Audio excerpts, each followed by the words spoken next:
Okay, this is amazing Toyin. Welcome to unit 2 of this series in real estate uh, learning, right?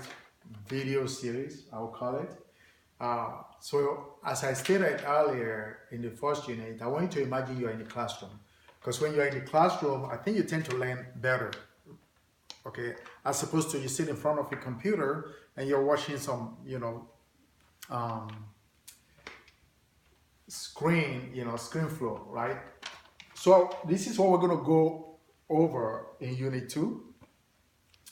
And these models, we have 7 models: investor psychology, locating properties, property analysis, researching properties, understanding demand, recognizing over-leveraged properties, and introduction to rehabs, right? So I'm going to, talk for a few minutes, describe each one, right? And as I describe them, I just want you to imagine yourself inside it, right?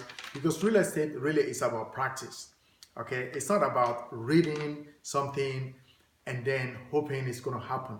You have to actually go in and do it, okay? And make mistakes and fall and then get up and try again. That's what I do all day, most of the time. I happen to be a full-time investor. I buy and flip properties full-time. Some of you watching this, you may not want to do this full-time. You might have your other job. But let me tell you this. Whether you're doing it part-time or full-time, the psychology, is essentially the same. So right now we're going to discuss the psychology of unit 1. And so once I discuss that, then we'll go to the next one, right? So you could do this part-time. I mean, it's as simple as that. You could, let's say you work 5 days a week, and you got all day Saturday. That's 8 hours on Saturday. You got 8 hours on Sunday if you really want to do it. But you could work 4 hours on Saturday, 4 hours on Sunday, and maybe a couple of hours in the evening when you get home. So you could spend 20 hours outside of your job doing this, and you make a lot of money. So we're going to start with this investor psychology, right?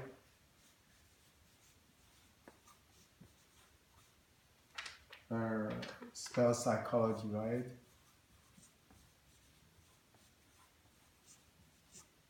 So, so what's investor psychology? I mean, there's really not much to define here, okay? Real estate, even though everything should be looked at by the number, right? So when I say, it's all about numbers, right? And that's another thing we're going to get into, how the numbers work and math and stuff like that. But here's the thing. You have to really understand that behind the numbers, you are dealing with humans. And humans have emotions, right? And so your job as an investor is to connect with the owner of the property, right? So you have a property, okay? Somebody owns this property, right? Majority of the cases, let's say we're dealing with residential and even commercial property, somebody owns it. Even if it's an entity that owns it, there is somebody behind that entity, because you're not negotiating with an entity that does not talk, right? So in this case, we're dealing mostly with residential, right? So since we're dealing with residential, let me put this down. Okay, so there's a human being behind it. And so the first thing you want to do is try to connect with that human being. I mean, that's the whole psychology there, right? Your connection with the human being is what will determine if you're going to buy the property. Because, like they said, people like to do business with people that they like. So if you go to meet a seller and he immediately concludes in his mind, that, hey, this guy is suspicious, or this lady, I don't want to do business with them. Doesn't matter what price you offer them. You could offer them twice as much. They won't sell to you. And so your first objective is to figure out a way to get a rapport with the owner. I mean, that's the whole psychology right there, right? Be on the same level, right? Don't show arrogance. I'm going to write this word down, right? Intent, right? Don't show arrogance, be humble, be friendly, and let them understand your intent. This one is very important, right? What is your intent, right? Why are you calling them? Why are you talking to them? What is your goal, right? How can you be of value to them, right? So your intent will determine uh, uh, what you actually bring to the table in terms of solving their problem, right?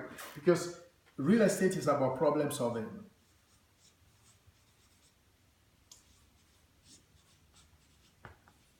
Okay, everybody that has a property for sale do have a problem, right?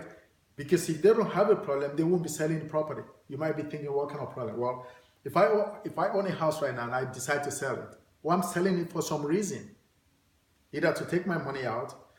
Sometimes people are getting divorced, right? Um, Somebody may have passed away. Uh, there might be some kind of disease. They saw the 4 Ds or the 3 Ds. I think death, I think divorce. I think there's another one, some kind of disease or something, or disability, right? All of these motivating factors, prompt people to want to sell their home. And so your job is to come in and try to um, get to the level to where they can perceive you as the one that will solve their problem, right? For example, the last property that I bought, I have the picture here somewhere. Let me find the picture. Oh, right here. I can't find the other picture, but here's the property right here, right? And so the first thing I did was to make friends with the owner, right? To where there were 3 or 4 people bidding on the property, right? Or trying to buy the property. My job was to make the owner like me to where she selected me, right? And the fact that she was able to select me gives me the opportunity to make close to $100,000 on this property. Now, she could have selected anybody because the price that I offered, eventually, 220, could have been offered by anybody else, or maybe it was even offered by some of the people that she was talking to, but she decided to go with me, right? And that's really the essence of the psychology right there. You want to show that you're humble, you're there to help, you're not there to steal their property, you're not one of those shysters who want to take advantage of them. You want to offer a fair price, right? A fair price is what makes both of you happy, right? And the owner recognizes that you are in this to make money, and they do recognize that. And you let them know, look, this is what I do for a living. I'm in business to make money. If I can resolve your problem, pay you a fair market value, right? And I can make a little buck in it, will that make you happy? Yeah, okay, let's go. This is what I can offer. And so you offer, the amount, you agree on price, and you're done. That's in essence the psychology of it, right? I'm sure you have questions about it. So just write your questions down, send them to me, amazingtony.com/pickmybrain, or just, write it down, upload it, okay? So that's this investor psychology right there. And now, so we're going to go to the next one, which is locating properties.